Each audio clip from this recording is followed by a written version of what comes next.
সম্মানিত দর্শক, আসসালামু আলাইকুম। বাংলার তথ্যনির্ভর সর্বশেষ খবরাখবরে যুক্ত হওয়ার জন্য আপনাকে অসংখ্য ধন্যবাদ। জানিয়ে দিচ্ছি আমাদের হাতে থাকা সর্বশেষ আপডেট। প্রতিবেশী ভারত মিয়ানমারকে থ্রেড, ফ্রান্স নির্মিত ফাইটার এয়ারক্রাফট যুক্ত হল বাংলাদেশ সেনাবহরে। ফ্রান্সে নির্মিত বিশ্বের অন্যতম সেরা 4.5 জেনারেশন ফাইটার এয়ারক্রাফট ডিসল রাফেল যুদ্ধবিমান তার অমিউনিশন ক্যাপাবিলিটির পাশাপাশি বিশ্বের অন্যতম সেরা এক্সট্রাক্টর ইলেকট্রিক ওয়ারফেয়ার সিস্টেমের জন্য বেশ সুপারিশ পেয়েছে।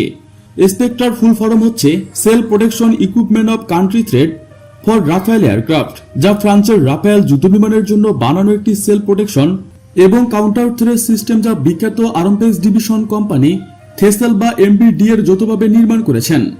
স্পেক্ট্রা ইলেকট্রিক ওয়ারফেয়ার সিস্টেমের কোটি হাইডি অ্যাডভান্স ইলেকট্রিফায়ার, যা রাফেল যুদ্ধবিমানকে লং রেঞ্জ ডিটেকশন করতে পারে। ইনফ্রারেড ইলেকট্রোম্যাগনেটিক বা লেজার থ্রেড ইকুয়েশন এবং ঠিক কোথা থেকে আসছে তা খুঁজে বের করা এবং ড্রেসার করতে সাহায্য করে। এই সম্পূর্ণ সিস্টেমটি কয়েকটি জরুরি ওয়ার্নিং সিস্টেম, যেমন radar warning receiver, laser and missile warning receiver, প্রেস এরিয়ার রাডার জামার এবং কাউন্টার মেজার হিসেবে একটি ডিসপ্লে হিসেবে কাজ করে থাকেন। এর একটি নিজস্ব detector thread detection and analysis management system আছে, যা সম্ভাব্য হামলাকারী থ্রেডকে অ্যাসাইনমেন্ট এবং থ্রেডের প্রকৃতি অনুসারে পাইলটকে প্রয়োজনীয় কাউন্টার মেজার ইউজার ডিসিশন নিতে সাহায্য করে থাকেন।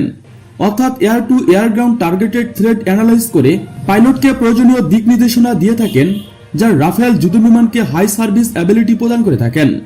এদিকে বাংলাদেশ বিমান বাহিনীর প্রধানের চীন সফর শেষে দেশে প্রত্যাবর্তন।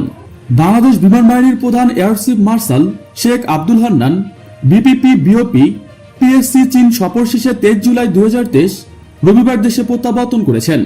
উল্লেখ্য যে বিমান বাহিনীর প্রধান চীন পিপলস লিবারেশন আর্মি অ্যারোম্পেক্স এয়ারফোর্স এর আমন্ত্রণে গত 16 জুলাই সরকারি সফরে চীন গমন করেছেন। সফরকালে বাংলাদেশ বিমান বাহিনীর প্রধান চীনের স্টেট কাউন্সিলিং এবং প্রতিরক্ষা মন্ত্রী জেনারেল লি ফুং, পিএলএস এর কমান্ডার জেনারেল চ্যাংজুং এর সাথে সৌজন্য সাক্ষাৎ করেন। সাক্ষাৎকালে তারা দুই দেশের বিমান বাহিনীর মধ্যে প্রযুক্তি বিনিময় সহ প্রশিক্ষণ এবং আধুনিকায়ন সংশ্লিষ্ট বিভিন্ন বিষয়ে মত বিনিময় এবং অন্যান্য বিষয়ে আলোচনা করেন। এছাড়াও বাংলাদেশ বিমান বাহিনীকে প্রদেয় K8 বিমান অতি শীঘ্রই হস্তান্তরের ব্যাপারে এবং বিমান বাহিনীতে ব্যবহারের জন্য প্রয়োজনীয় যন্ত্রাংশ এবং সরঞ্জামাদি দ্রুততম সময়ের মধ্যে চীন থেকে বাংলাদেশে সরবরাহের বিষয়ে আশ্বস্ত করেন। বাংলাদেশ বিমান বাহিনীর প্রধান চায়নার National Aero Technology Import and Export Cooperation, Hongdu Aviation Industries Group, Air Force Commando College এবং এভিয়েশন ইউনিভার্সিটি অব পিপলস পরিদর্শন নিশ্চিত করেন। বিমান বাহিনীর প্রধানের এই সফরের মাধ্যমে বাংলাদেশ বিমান বাহিনী ও চীন পিপলস লিবারেশন আর্মি আর্মপেক্স ফোর্সের মধ্যে বিদ্যমান সৌহার্দ্যপূর্ণ সম্পর্ক আরও সুদৃঢ় হবে বলে আশাবাদ ব্যক্ত করেন। প্রিয় দর্শক, আজকে পর্যন্তই। শুরু থেকে শেষ পর্যন্ত চেষ্টা করছি বাংলার সামরিক অর্থনৈতিক সঠিক তথ্য উপস্থাপন করতে। আপনাদের কোনো তথ্য কিংবা পরামর্শ থেকে থাকলে তা কমেন্ট করে জানিয়ে দিতে পারেন।